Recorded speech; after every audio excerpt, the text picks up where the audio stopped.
are here now to discuss the property market in Bulgaria with Christophe, Managing Director of New Estate.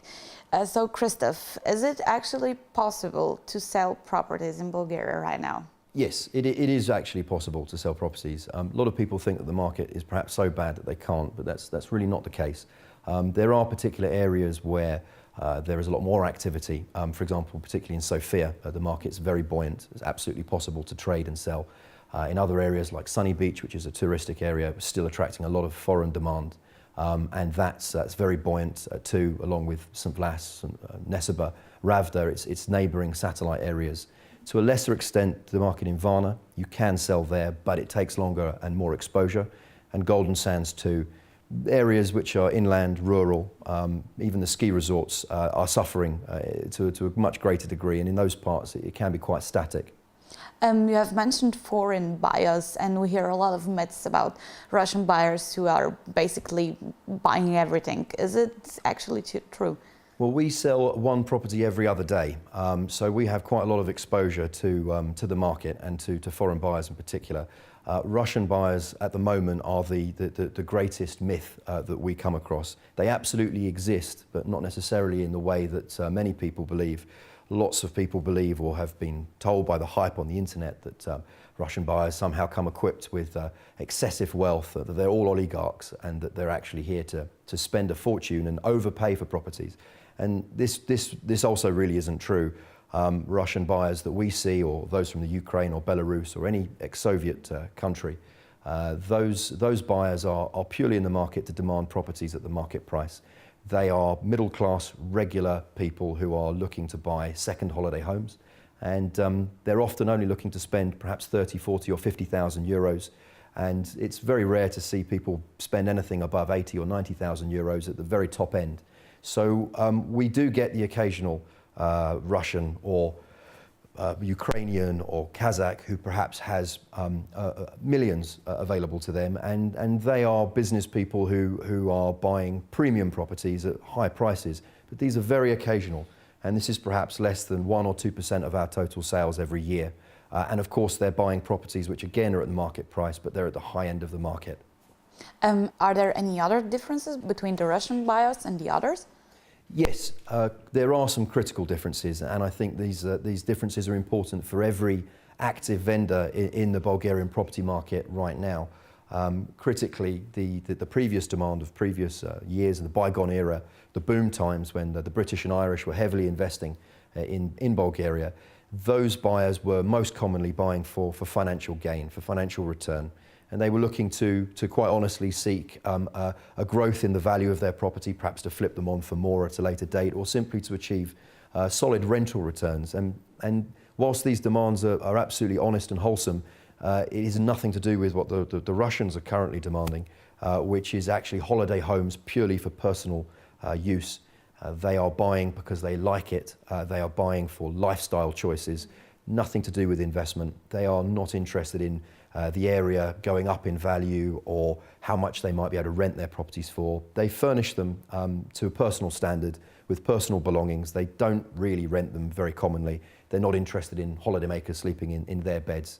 They're buying because of what they like, not because of the returns on the spreadsheet. You have mentioned companies who are charging for advertising. What do you mean? Can you be more concrete? There are many companies in this particular market who charge for advertising, and these companies need to be given a wide berth, in our opinion, anyway. Very simply put, we as a company at New Estate, we do not charge for any kind of advertising. We do not have any upfront fees whatsoever. We operate in the very traditional estate agency model, which is we advertise and list your property, we market it, we do the viewings, we show buyers. And if we find a buyer, and if they actually pay for the property, and if the sale completes, then we actually get paid for doing our jobs. But there are other companies out there that find the new market, the Russian market, very difficult to conquer. It's extremely expensive to operate in the UK, in Ireland, in Bulgaria and in Russia, and therefore not every company is capable of doing that. It's much easier to take the huge volume of vendor inquiries that that many companies in this market get, certainly we get. Instead of selling those properties, you sell an advertising slot to the vendor. And if you can charge the vendor €500, unfortunately, that's their business. That's their only business.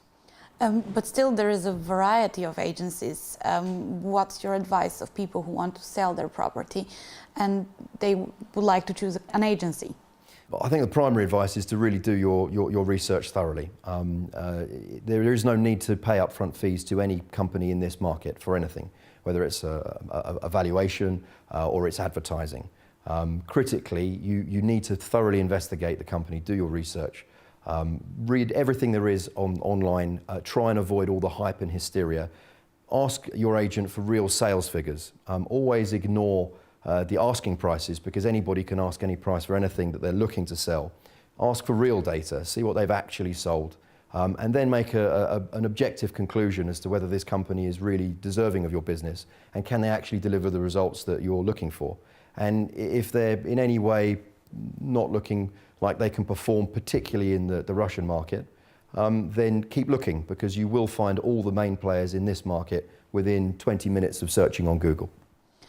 New Estate has sold many properties in the past few years, and some might say they were sold for very low prices. What's your comment on that?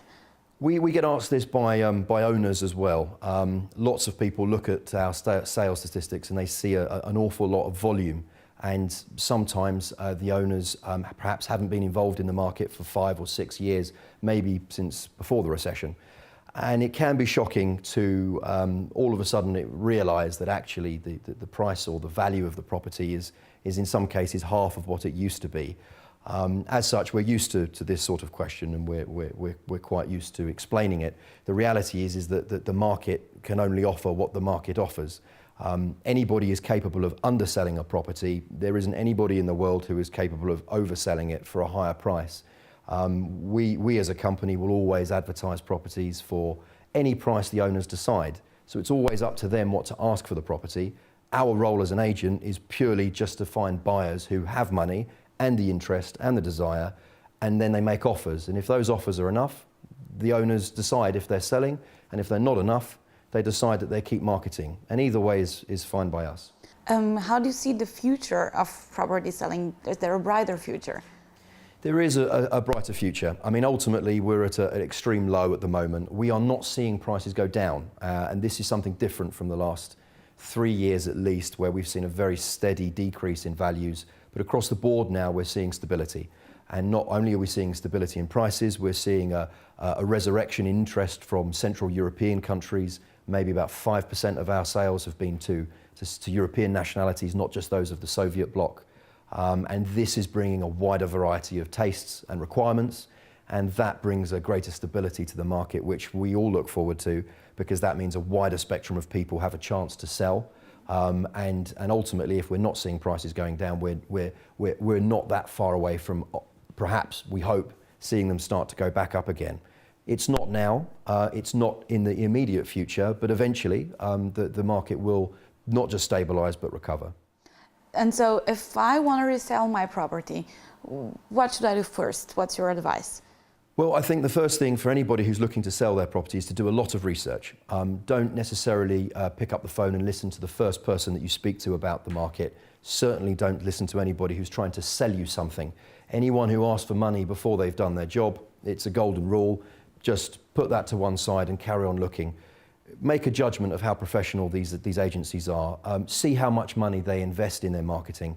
If you are looking to sell a property to a Russian, you need to make sure that that property appears in Russian search engines, so that a Russian can type in their own language in the search engine to find your property. It's no good typing in google.ie or .co.uk in English and finding an English-only website, because that ultimately is only going to be marketed to fellow vendors who are looking for agents with English context on their website. You're looking to sell to other nationalities, and therefore, if you properly research your agency, you will find those that really have the power in the marketing and are spending the money, and those that are not.